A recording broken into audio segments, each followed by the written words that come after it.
i skoven. Ja, som sagt, velkommen ud i skoven. Og i dag skal vi ud og se på en masse spændende ting, du kan finde derude i skoven. Ja, vi starter lige med at gå herned.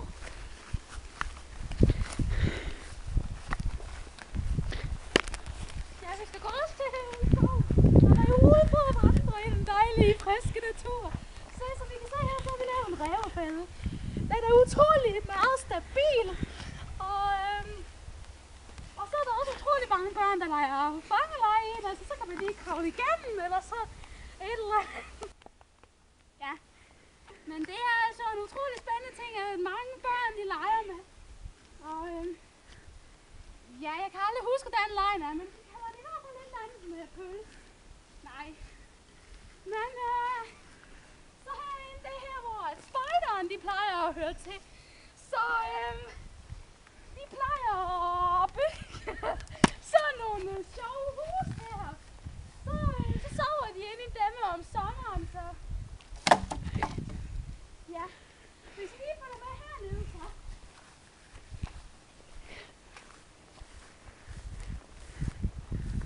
Det her, det vil jeg simpelthen ikke se i et skov. Se her, den er utrolig ufattelig farlig. Den må vi lige putte i lommen. Ja, så er vi kommet ud til grantræerne. Og grantræer, de er jo en utrolig fascinerende ting. Og hvis vi lige kommer lidt længere derud, så er så ikke man rykker ukrudt op i meget lang tid, men altså. Ej, der var en brandmælk.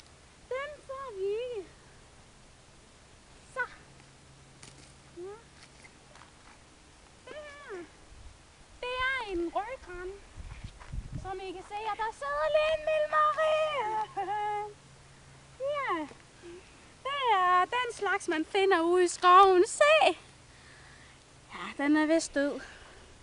Så er det sådan, vi har sådan en tradition ude i skoven, det er, at vi begraver de døde dyr. Så jeg vil lige vise jer, hvor det er, vi begraver alle døde dyr hen. Så det kalder vi på mødingen. Herude i skoven. Og det er...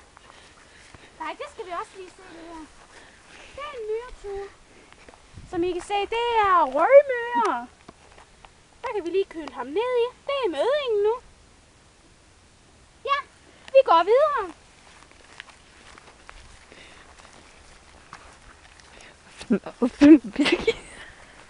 Noget hun har på røven.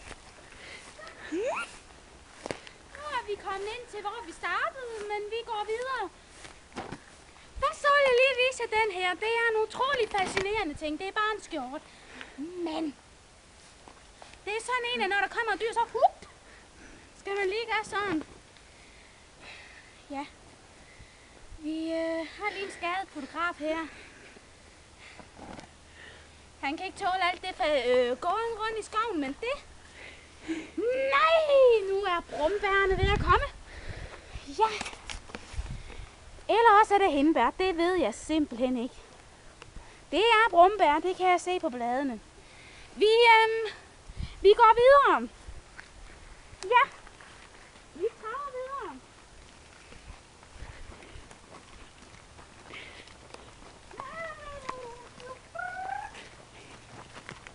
Ja, nu kommer vi til noget meget fascinerende. Det er en rævelort, som I kan se her. Det er simpelthen en ræv, der har været ude at spise en masse sådan nogle mirabeller. Og I kan se, der er en sten lige der. Vi plejer at samle dem op og så grave dem ned her ved træerne. Men det gør vi ikke lige i dag. Nu vil jeg så vise det sted, jeg sover herude, når jeg er herude. Det er inde under den der granfems. Og når man skal ind i den, så løfter man den bare, og så kravler man ind og lægger sig på grannålene. Der kan godt være mange edderkopper, men det gør lige meget. Dem skal der også være plads til herude i den fascinerende skov. Ja, vi går videre. Nej, en paddehat. Den er også meget fascinerende. Ja. Den vil vi ikke for mange. Han har skidt på røven. Det er den. Vi skal lige tjekke om træet det er fast nok, så jeg kan kravle op og se til bikuben. Vi har en lille bikub her, og den kalder vi for humlebierne. Jeg har aldrig kravlet op før. Og de er vist meget røde, men altså, det tager vi med. En enkelt skade. Nej, det tør jeg simpelthen ikke. Det tør jeg ikke. Nej. Det må Kurt gøre.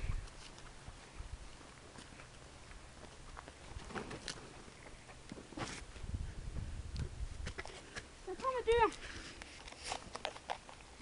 Men det er hvad der sker.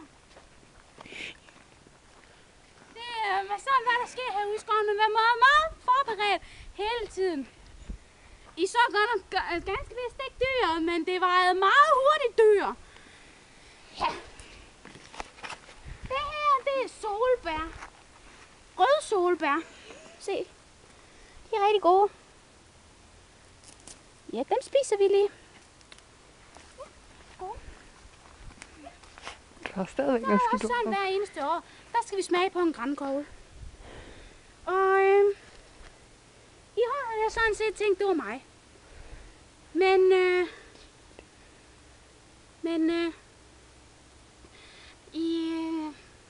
jeg har ikke så meget mod på det. Men vi har en herovre, som vi har med ind i dag. Hun kunne godt tænke sig at smage på en grankogle. Ja. Værsgo og smag på årets første grankogle. Den skal smage lidt af lort, og den skal smage lidt af tis.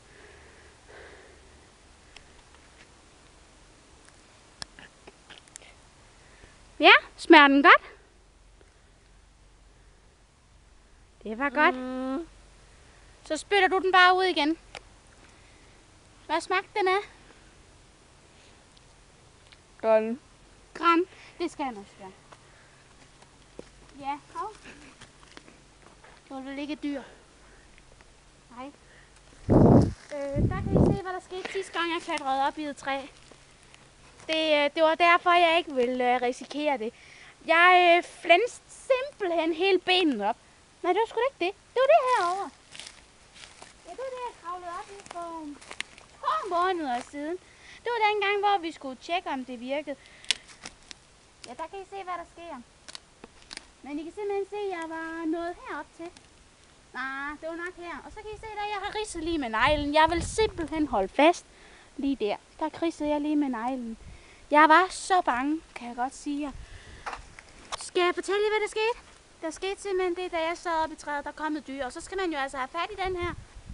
Og det var jo ikke så smart, når jeg sad oppe i et træ, vel? Så kurede jeg jo bare ned, da jeg kan slippe. Så. Ja, så har vi sådan en meget fascinerende hul der. Der er 2 forskellige slags huller. Det der, det er komposten. Og komposten, det er der, hvor vi går på toilettet. Det er meget pinligt. Men hvis vi kigger herover, så er det et rævehul. Eller også er det omvendt. Det kan jeg simpelthen ikke huske. Nej.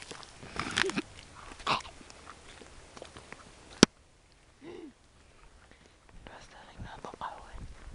Ja, vi prøver. Stadigvæk noget på røven. Hvad går du og siger?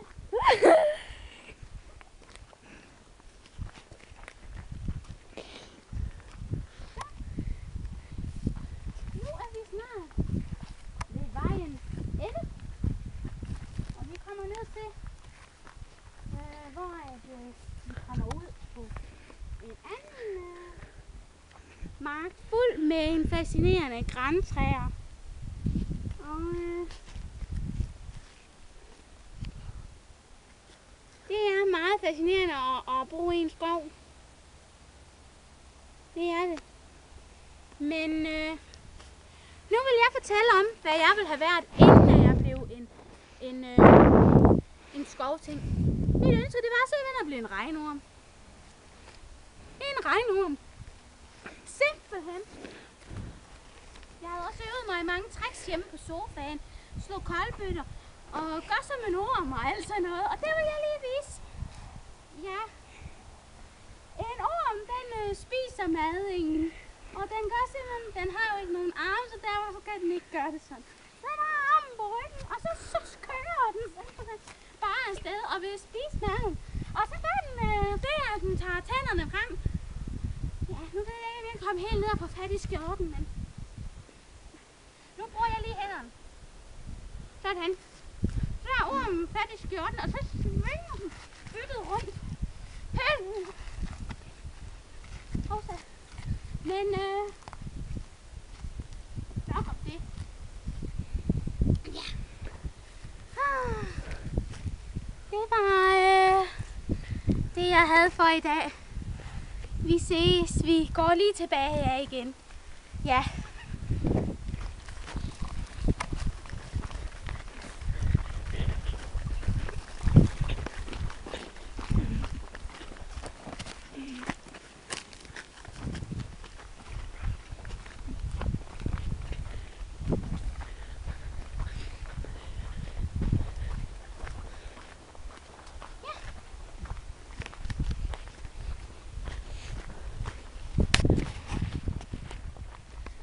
Vi er tilbage igen.